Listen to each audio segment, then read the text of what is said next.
Blood donation জকিগঞ্জের উদ্যোগে দোয়া ও ইফতার মাহফিল অনুষ্ঠিত। আজ 15ই রমাদান জকিগঞ্জ উপজেলার রিসোর্স সেন্টার প্রাঙ্গণে ব্লাড ডোনেশন জকিগঞ্জের উদ্যোগে দোয়া ও ইফতার মাহফিল অনুষ্ঠিত হয়েছে।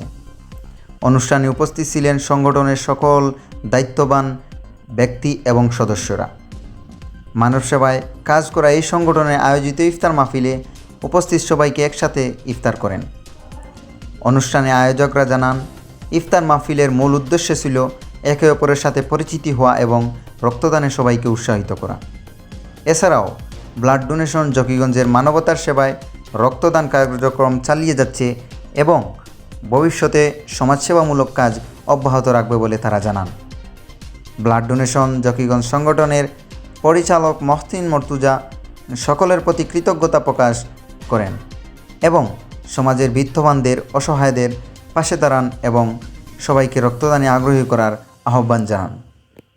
ওয়াসিম আকরাম, জনতা টিভি।